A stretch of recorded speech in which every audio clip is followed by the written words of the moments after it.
जाके चितउर हनुमद रहे राम शोभाय सोई भव तरहि राम शोभाय सोई भव तरहि जाके। दोस्तों नमस्कार, श्री हनुमान ज्योतिष केंद्र सीतामढ़ी में आपका स्वागत है। दोस्तों नमस्कार, आपने मेरा पिछला वीडियो देखा और जाना कि बुध, गुरु और शुक्र हमारी कुंडली में किस राशि अंक में बैठे हुए हैं, तो हमें किन वस्तुओं का दान करना चाहिए या नहीं करना चाहिए, कौन से कार्य करने चाहिए। आज इस वीडियो का मैं समापन कर रहा हूं। तो आज हम शनि, राहु और केतु इनके बारे में बता रहा हूं कि यदि आपकी कुंडली में शनि 12 खाने में से, कुंडली निकालिए और देखिए कि 12 खाने में से 7, 10 या 11 अंक जहां भी लिखे हुए हैं वहां पर शनि तो नहीं बैठा हुआ है।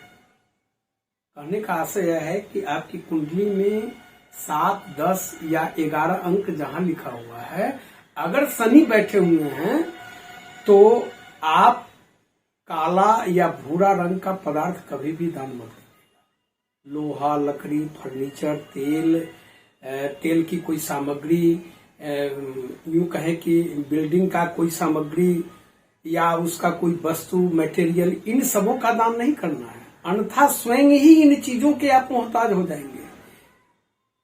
यहां तक बताया गया है कि आपको काली गाय या काला कुत्ता या काला कोई भी जानवर नहीं पालना है।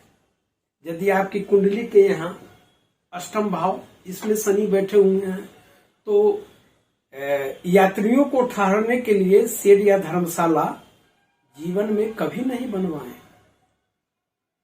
अन्यथा आप स्वयं बेघर बार हो सकते हैं। यदि शनि आपके कुंडली में यहाँ प्रथम भाव में है, लग्न में है, और गुरु यहाँ पंचम भाव में बैठे हुए हैं यहाँ पर, तो भिखारी को सिक्का, खासकर तांबा आदि का बर्तन, सिक्का, इन सबों का दान नहीं करना है, अन्यथा आपकी जो संतानें हैं उनको कष्ट हो सकता है। यदि आपके जन्म कुंडली का यहाँ ये दूसरा घर ये खाली है और ये 8वें भाव में शनि बैठे हुए हैं, तो आपको मंदिर में नहीं जाना चाहिए। अपने इष्ट देव को दूर से ही पूजन अर्चन कर लीजिए, नमस्कार कर लीजिए, लेकिन मंदिर के भीतर प्रवेश नहीं कीजिए। यदि आपकी कुंडली में, आप कुंडली निकाल कर देखिए कि 2 या 3 अंक जहां लिखा हुआ है उसमें राहु तो नहीं बैठे हुए हैं। यदि आपकी कुंडली में 2 और 3 अंक जहां लिखा हुआ है, जिस खाने में है, जिस घर में है, वहां पर यदि राहु बैठे हुए हैं, तो आपको नीला, भूरा या काला रंग का जो भी पदार्थ होता है उसे दान नहीं करना चाहिए। नीला वस्त्र हो, कंबल हो, लोहा, कोयला, तिल या तिल से बना हुआ कोई भी सामग्री, तिल का तेल कहिए, मोर पंख, इन चीजों में, सोना, इन चीजों का दान कभी भी नहीं करना है।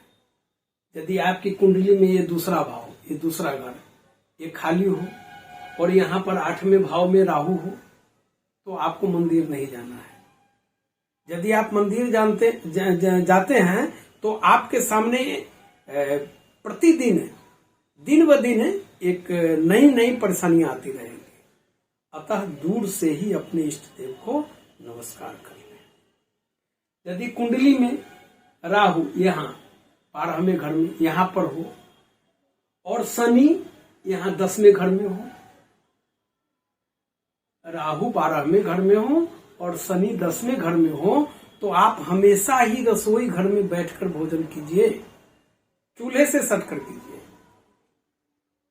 यदि आपको कोई खाने का निमंत्रण देता है, या यकीन जानिए जीवन में इसको आप समझ लीजिए कि राहु अगर 12 में हो और शनि 10वां में हो आपकी कुंडली में, और आपको कोई खाने का निमंत्रण देता हो, तो जीवन में कभी भी उसकी उपेक्षा न करें। उनके घर जरूर जाएं, वहां उनका भोजन ग्रहण करें, यदि आप किसी के निमंत्रण को ठुकराते हैं, यानी आप उनके भोजन की उपेक्षा करते हैं, चाहे आलस्य भाव से हो या जिस कारण से हो, तो आपको वहां जाना है। नहीं तो आप यदि उनके यहाँ भोजन नहीं करते हैं तो वह भोजन भी आपकी उपेक्षा करेगा, यानी कि आपको भूखा रहना तक पड़ सकता है। यदि आपकी कुंडली में केतु 8 या 9 अंक में लिखा हो, कहीं भी 8-9 अंक लिखा हुआ है, 8 या 9, और केतु बैठे हुए हैं, तो आपको काला भूरा विचित्र रंग का वस्त्र, कंबल, लहसुनिया, नीलम, गोमेद, इनकी वस्तु, तिल आदि का दान नहीं करना है। तोता नहीं पालना है, अन्यथा इन सबसे धन की बर्बादी होगी। यदि कुंडली में केतु यहाँ 6ठे भाव में यहाँ बैठे हुए हो, तो जो सिंह वाले पशु होते हैं उन्हें नहीं पालने चाहिए, और अगर पालना अनिवार्य ही हो तो किसी को दे दें पालने के लिए। यदि केतु आपकी कुंडली में किसी भी घर में सूर्य चंद्र के साथ है, यानी कि सूर्य चंद्र और केतु आपकी कुंडली में कहीं भी बैठे हुए हैं, तो कभी भी सूर्य या चंद्र को अपनी नग्न आंखों से नहीं देखें, उनका दर्शन नहीं करें। या इसको ऐसे भी कह सकते हैं कि जीवन में कभी भी सूर्य या चंद्र ग्रहण आप नहीं देखने का प्रयास करें। यदि आपकी कुंडली में सूर्य, चंद्र और केतु कहीं भी बैठे हुए हैं, यदि केतु आपकी कुंडली में यहाँ लग्न में प्रथम घर में बैठे हुए हैं, तो वक्त बेवक्त रात में या सुनसान जगह में या अपरिचित स्थान में या परिचित व्यक्तियों के बीच, चाहे कैसी भी परिस्थिति हो, वहां नहीं जाएं। आपको उन्हें मदद नहीं करनी है, अन्यथा आप स्वयं मुसीबत में फंस सकते हैं, आपका जीवन उलझ सकता है। हाँ, यदि मदद करना ही हो तो और लोगों के साथ बाद में जाएं और सुविधाजनक स्थान पर उन्हें आसानी से आप मदद कर सकते हैं। जय हनुमान।